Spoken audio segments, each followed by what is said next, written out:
What's going on, A to Z Sports? Sam Phalen coming at you for Titans at 2. We are switching things up here a little bit on A to Z Sports for Titans at 2 as we kind of trudge along here throughout this offseason as we approach the NFL draft coming up later this month in April, as we just kind of prepare for what's to come this summer and moving forward. Titans at 2 is going to come to you in this form, which is in smaller doses of 8 to 10 to 12 or however long I need to talk about what I want to talk about, videos on YouTube, on the A to Z Sports YouTube. So no more live show for the time being. These will be small, digestible ways for you, the Tennessee Titans fan, to get caught up on everything surrounding your favorite football team, on my opinions on what's being said by the players, by the coaches, by media personalities out there. We'll go over it all twice a week,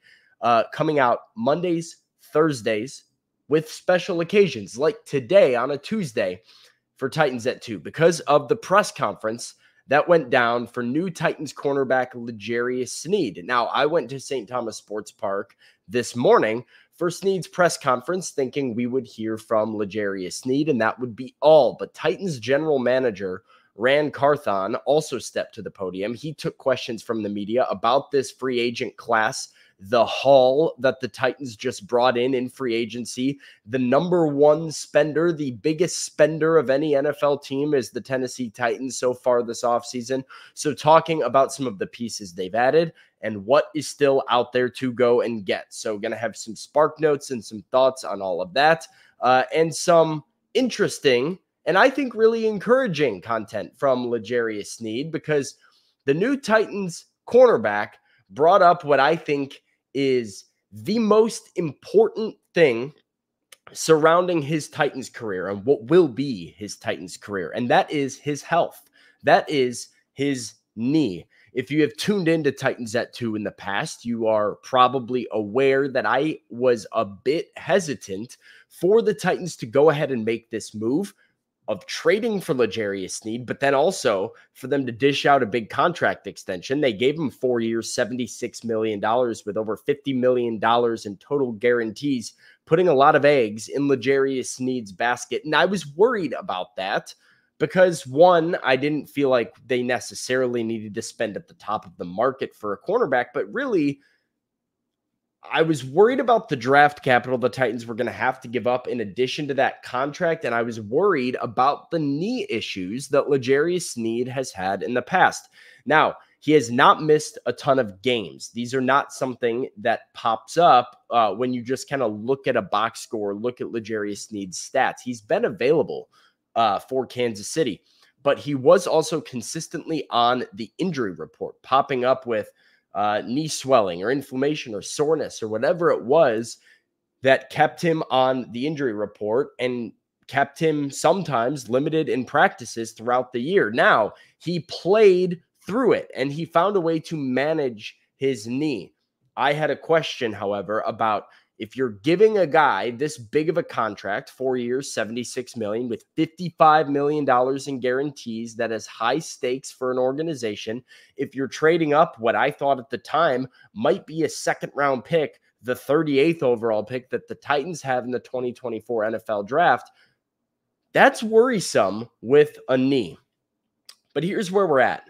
The Titans did not give up a second round pick. They didn't give up a 2024 pick at all. It was a future pick that they are sending to Kansas City with a pick swap as well. So pennies on the dollar to the draft capital I think a lot of people originally thought it would cost to get L'Jarius Sneed. And a contract that did not go all the way up to $22 million per year. It was not the highest and richest cornerback contract in the NFL, despite L'Jarius Sneed originally wanting that. So the cost for the Titans, a bit cheaper than I think a lot of people would have originally thought. And as we're starting to find out here, maybe the knee is not as big of an issue as I once feared, because the Titans took this physical very seriously, as you would giving a player $55 million guaranteed. L'Jarius Sneed passed with flying colors. One thing that Ran Carthon did say during his time at the podium is that, hey, the reason this trade took so long to become official was not because of the physical, was not because of concerns or buyer's remorse or whatever.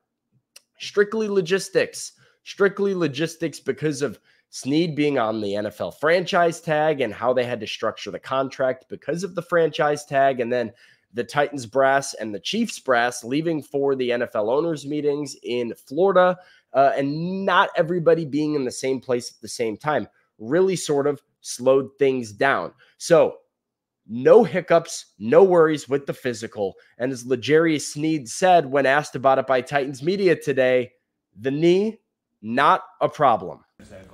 Oh man, ain't nothing wrong with my knee. I'm fine. You know, I played the whole season.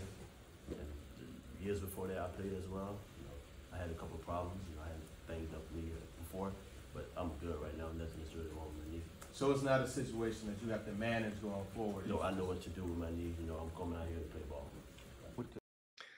Nothing wrong with the knee. He's fine. He feels good. He knows what he needs to do with the knee. Now, does that mean that there's no management needed?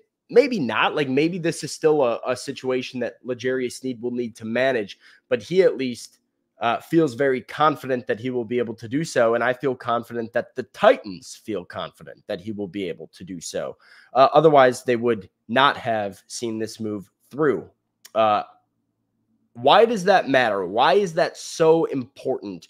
Well, because I think if you're just looking at the talent of L'Jarius Sneed, if you're looking at the player that he is, I don't have a problem with the contract the Titans gave him. 4 years, $76 million. Pays him right up in the top handful of cornerbacks in the league. And is he one of the top handful best cornerbacks in the league? Probably not, no. But as we know about this league, the salary cap will continue to increase. Contracts are going to continue to get better. I don't think this is bad value that you're getting from Sneed. And frankly, a cornerback one is exactly what the Titans need to set the tone for this defense right now. They have Chidobe Awuzie on one side. Now they have L'Jarius Sneed on the other side, Roger McCreary in the slot, a formidable top three at cornerback with Amani Hooker. They're building a secondary. They are building a defense. They are establishing the shell of a roster that can compete in the NFL, compete in the AFC South, compete in the AFC in general. Are they there yet? No. Still moves to be made? Absolutely.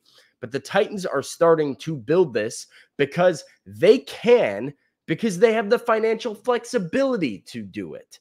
They have the salary cap money. They're going to continue to have salary cap money. So Sneed is somebody who on paper has the ability to take away a number one wide receiver from an opponent. He did it to Tyreek Hill twice last year.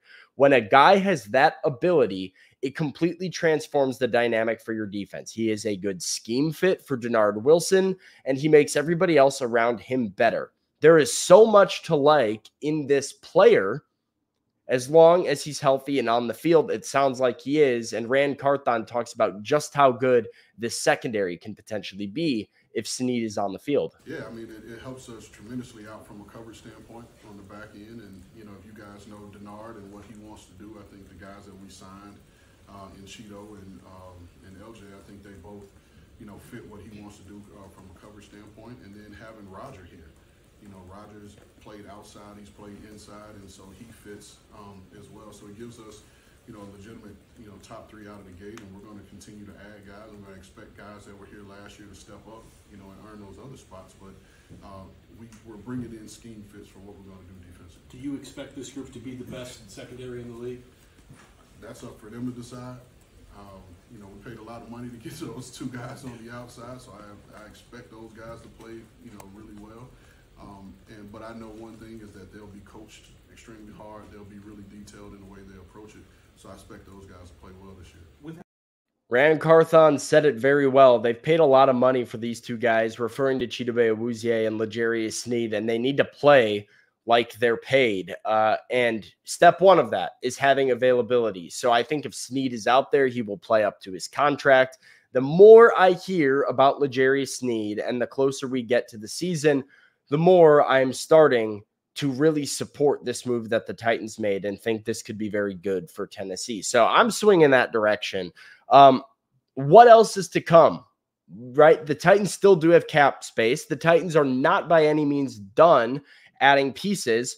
Well, some spark notes from Ran Carthon's press conference. He did mention, or at least made it sound like, the Titans for right now are putting a lot of their focus on the draft. We are about 3 weeks, a little bit more than 3 weeks out from the NFL draft. And Ran Carthon and the Titans are attempting to put their focus there. So some of the free agent markets may end up picking back up after the draft concludes. One of those being safety. Carthon talked about how many talented safeties still do not have jobs right now.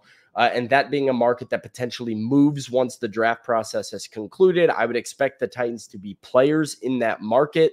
We talk about how good the secondary can be. And yes, they have 3 top corners at the front end of their cornerback room. They have Amani Hooker back there, but they really could use another safety and some depth. So I think there's still players there. Then the big one, offensive tackle. What are the Titans going to do at offensive tackle? You don't currently have a left tackle on the roster that you believe to be your starter. You don't currently have a right tackle on the roster that you believe to be your starter. We don't know what Bill Callahan thinks of the tackles the Titans currently employ. We just know what they've added and what could be available to them in the future. Ran Carthon talked about the depth of the draft class at tackle. Once again, something he has continued to do throughout this offseason. Make of that what you will. I think 2 things could be true based off of those comments. Number one, don't be surprised. Again, I will bang this drum until draft day. Don't be surprised if it's not a tackle at 7, if it's a wide receiver at 7, and the Titans roll the dice on a tackle at 38. That seems to be a message that they are getting us prepped for here as the draft gets nearer. Number 2 thing I think that could mean, don't be surprised if 2 starting offensive linemen are drafted by the Titans in this draft. I don't think it's impossible that they could take one in the 2nd round, take one in the 4th round, or heck, in the 1st round and the 2nd round, and they could plug both of those guys in to play on the offensive line. Maybe they trade back from 7. Maybe that's where this depth is coming from. They're trading back, acquiring another day 2 pick, and they're going to take 2 tackles there that will play. Find this very fascinating. I do not get the sense that free agent offensive tackle right now is a priority. I think they're going to look to bolster the trenches in the draft and potentially revisit safety as well as other defensive positions in the free agent markets after that draft concludes. That's all I got time for today, guys. Quick hit. I know we're adjusting to the new format, but I will be back later this week to talk more Titans with you for Titans at 2 on the A to Z Sports Morning Show for the rest of the week. Tune in to Primetime with Buck Rising this week as well. And then remember, join me later this week. Another Titans at 2. Tune into the videos. Consume your Titans content. We're trying this out. See how it works. Leave a like on the show. Appreciate it. We'll see you later.